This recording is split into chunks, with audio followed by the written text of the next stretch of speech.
साथियों, आज देश में टूरिज्म बहुत तेजी से ग्रो कर रहा है।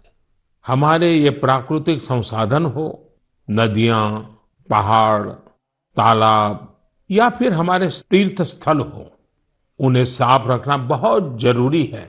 ये टूरिज्म इंडस्ट्री की बहुत मदद करेगा। पर्यटन में स्वच्छता के साथ साथ हमने इनक्रेडिबल इंडिया मूवमेंट की भी कई बार चर्चा की है। इस मूवमेंट से लोगों को पहली बार ऐसे कितनी जगहों के बारे में पता चला जो उनके आसपास ही थे। मैं हमेशा ही कहता हूं कि हमें विदेशों में टूरिज्म पर जाने से पहले हमारे देश के कम से कम 15 टूरिस्ट डेस्टिनेशन पर जरूर जाना चाहिए। और यह डेस्टिनेशन जिस राज्य में आप रहते हैं वहां के नहीं होने चाहिए, आपके राज्य से बाहर किसी अन्य राज्य के होने चाहिए। ऐसे ही हमने स्वच्छ सियाचिन, सिंगल यूज प्लास्टिक और ई वेस्ट जैसे गंभीर विषयों पर भी लगातार बात की है।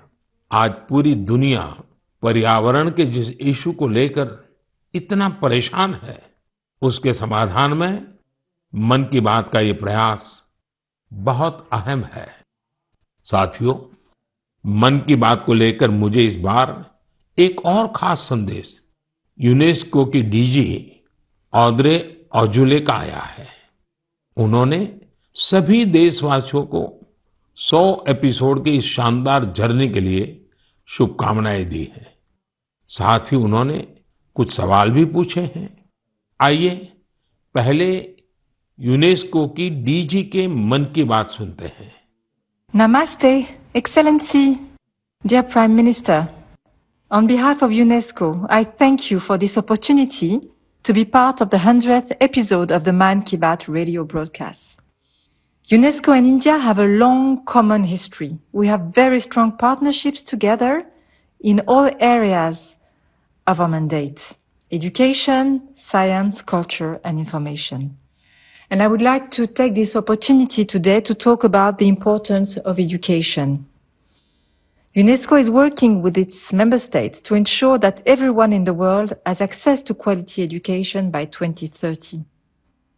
With the largest population in the world, could you please explain the Indian way to achieving this objective? UNESCO also works to support culture and protect heritage, and India is chairing the G20 this year. World leaders will be coming to Delhi for this event. Excellency, how does India want to put culture and education at the top of the international agenda? I once again thank you for this opportunity and convey my very best wishes through you to the people of India. À bientôt. Merci beaucoup. Thank you, Excellency. I am happy to interact with you in the 100th Man Ki Baat program. I am also happy that you have raised the important issues of education and culture. साथियों, UNESCO की DG ने education और cultural preservation यानी शिक्षा और संस्कृति संरक्षण को लेकर भारत के प्रयासों के बारे में जानना चाहा है। ये दोनों ही विषय मन की बात के पसंदीदा विषय रहे हैं। बात शिक्षा की हो या संस्कृति की, उसके संरक्षण की बात हो या संवर्धन की, भारत की यह प्राचीन परंपरा रही है। इस दिशा में आज देश जो काम कर रहा है वो वाकई बहुत सराहनीय है। नेशनल एजुकेशन पॉलिसी हो या क्षेत्रीय भाषा में पढ़ाई का विकल्प हो, एजुकेशन में टेक्नोलॉजी इंटीग्रेशन हो, आपको ऐसे अनेक प्रयास देखने को मिलेंगे।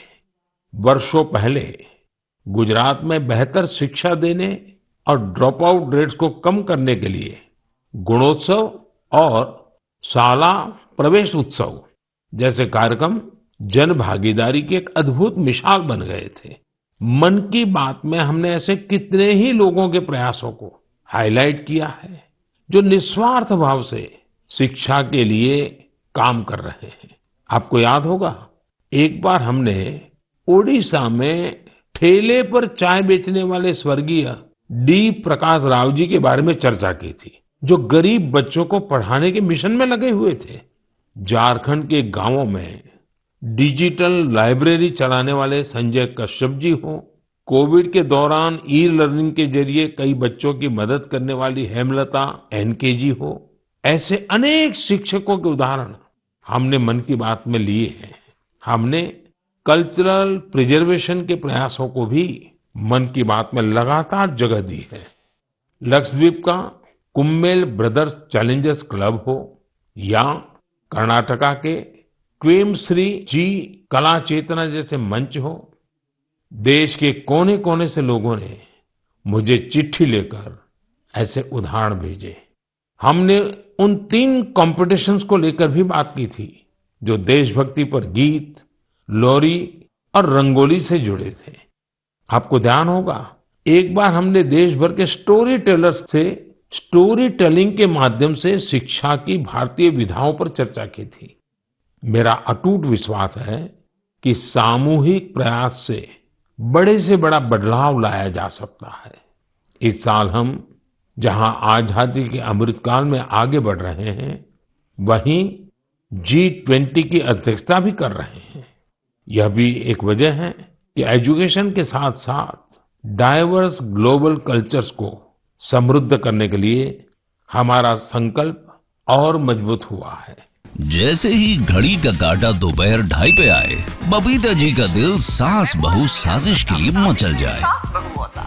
और ये है इनकी बहू, पूरे दिन ऑफिस की टेंशन हो जाए गॉन जब ये करें अपना फेवरेट शो फ्री टाइम पे ऑन। इनकी तरह आप भी देखिए अपना फेवरेट शो अपने टाइम पर और डाउनलोड कीजिए एबीपी लाइव ऐप अपने स्मार्ट टीवी पर।